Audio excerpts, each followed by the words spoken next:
One substance is killing 178,000 Americans every single year. It destroys livers, causes 7 different types of cancer, and is linked to nearly 40% of all violent crimes. You can die from it tonight just by drinking too much. The other substance? There is not one single confirmed fatal overdose in all of recorded human history. One of them is sold in every grocery store, celebrated at weddings, advertised during the Super Bowl, and handed to people like it's a personality trait. The other one can still land you in prison. And the one that's objectively, measurably more deadly is the one society treats like a casual Friday night. Can you guess which is which? This isn't a mistake. This is one of the most savage, hypocritical, and violently unjust double standards in modern civilization. And it was built on racism, lies, and corporate greed. By the end of this video, you're going to see it so clearly it'll make you angry. And you won't be able to unsee it. The double standard nobody wants to talk about. Now, before you click away, hear this clearly. We're not promoting weed. We're not promoting alcohol either. This is something far more uncomfortable than either of those things. This is an honest look at who built these laws, why they built them, and who profits every single day from keeping them exactly as they are. Because when you follow the evidence, not the politics, not the culture, not the wedding toasts, what you find isn't a public health policy. It's a power structure, and it has been hiding in plain sight for nearly 90 years. Chapter 1. The data. What does the science actually say? Both have risks. Both can be abused. But the gap between their actual danger and how society treats them is staggering. Let's start with numbers, because numbers don't care about your politics. Excessive alcohol use is a leading preventable cause of death in the United States. About 178,000 people die from excessive drinking each year. That figure is not old data. The average annual number of deaths from excessive alcohol use increased approximately 29% from 137,927 during 2016 to 2017 to 178,307 during 2020 to 2021. To put that in perspective, that is more deaths per year than the entire Vietnam War. Combined, repeatedly, every year. Alcohol is also acutely toxic. It can kill you in one night. CDC has previously estimated about 2,200 alcohol poisoning deaths per year, based on 2010 to 2012 data. Alcohol-induced deaths increased by 89% from 1999 to 2024, peaking in 2021. NIA's public health materials summarize alcohol as a factor in about 50% of homicides and about 25% of suicides, along with major shares of other fatal injuries. These aren't edge cases. This is a mass casualty event happening in slow motion every single year. Now, cannabis. There is no verified, confirmed case of a human being dying from cannabis toxicity alone. Not one. In medical literature. Ever. Does cannabis carry risks? Yes. Can it contribute to deaths indirectly, through impaired driving, cardiac events in people with pre-existing conditions, or drug combinations? Yes. But a direct fatal overdose from cannabis alone has never been medically confirmed. It can cause cannabis use disorder, CUD, and on safety. The National Academy's Evidence Review found moderate evidence of a statistical association between cannabis use and increased risk of motor vehicle crashes, and also increased risk of overdose injuries in children in certain contexts. In 2015, a peer-reviewed study published in Scientific Reports used what's called a margin of exposure methodology to compare common drugs. The finding? Alcohol was approximately 114 times more deadly than cannabis using that specific framework. Let that number sit for a moment. 114 times. And yet, one is in every gas station, every restaurant, every airport lounge. The other lands people in handcuffs. Both substances carry real risks. Both can be abused. Both can harm people. But the gap in legal treatment versus actual harm data is extraordinary. And the question we need to ask is simple. How did we get here? Chapter 2. The origin. How cannabis became illegal. Alcohol has centuries of cultural momentum behind it. Religion, celebrations, business culture. you name it.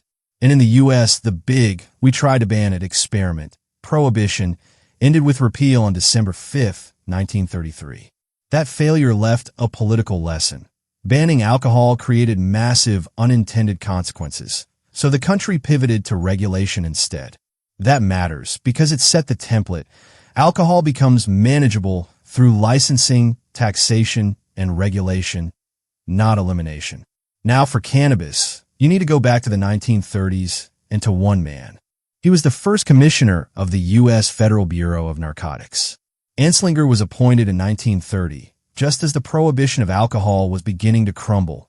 It was finally repealed in 1933 and remained in power for 32 years. Here's something important to understand about Anslinger's motivation.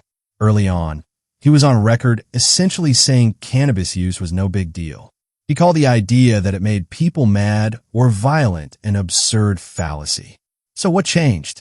According to author Johan Hari, from the moment he took charge of the Bureau, Harry was aware of the weakness of his new position.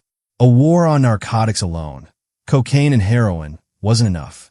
They were used only by a tiny minority, and you couldn't keep an entire department alive on such small crumbs. He needed more. He found his more in cannabis. The second component to Anslinger's strategy was racial. He claimed that black people and Latinos were the primary users of marijuana, and it made them forget their place in the fabric of American society. He even went so far as to argue that jazz musicians were creating satanic music, all thanks to the influence of pot. Anslinger was also a liar. As the drug war got going in the early 20th century, the Bureau published surveys showing its efforts to combat drug use had led to dramatic declines. But drug historian David Courtwright, through a Freedom of Information Act request, found the data to have been fabricated. He also found a private memo from Anslinger admitting the numbers were made up. Nevertheless, Anslinger used that fabricated success to argue for an expansion of the drug war to weed in 1937. Legend has it, Anslinger persuaded Congress to pass the Marihuana Tax Act of 1937 within 15 minutes. So, the legal foundation of cannabis prohibition in the United States was built on racism, fabricated data, and bureaucratic self-preservation. Not science, not public health. Meanwhile, alcohol had just survived its own prohibition attempt. And it had survived specifically because it was too deeply embedded in American culture to remove. Chapter 3. The War on Drugs. Nixon and the Political Weapon. Fast forward to 1971. President Nixon declares a war on drugs. Cannabis is placed on Schedule 1, the most restrictive classification alongside heroin, meaning, in the eyes of federal law, no medical value whatsoever and high potential for abuse. Now, was this classification based on science? We don't have to guess, because someone who was in that room told us exactly what it was based on. John Ehrlichman was Nixon's domestic policy chief. In a 1994 interview with journalist Dan Baum, published in Harper's Magazine in 2016, Ehrlichman made a stunning admission. The Nixon campaign in 1968 and the Nixon White House after that had two enemies, the anti-war left and black people. We knew we couldn't make it illegal to be either against the war or black. But by getting the public to associate the hippies with marijuana and blacks with heroin, and then criminalizing both heavily, we could disrupt those communities. This is not a theory. This is not speculation. This is the architect of the policy explaining the policy in his own words. Chapter 4. Follow the money. Who benefits from the status quo? Now here's where it gets deeply uncomfortable. Because the reason these laws persist today has less to do with 1937 and more to do with profit. The alcohol industry. The alcohol lobby is one of the most powerful in Washington. And the moment cannabis began gaining legal ground, the alcohol industry saw what it was: competition. Research shows that in states where cannabis becomes legally available, people drink less. Cannabis and alcohol are, in economic terms, substitute goods. When one goes up, the other can go down. And so, the alcohol industry spent heavily to slow that substitution. Now, here is an important nuance. The industry's position has evolved.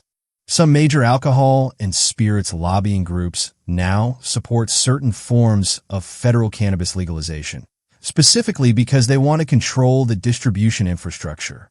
That tells you everything you need to know. It was never about safety. It was always about market control. The pharmaceutical industry. This is the part that should make everyone furious, regardless of where you stand on cannabis. Pharmaceutical companies supported efforts to outlaw cannabis.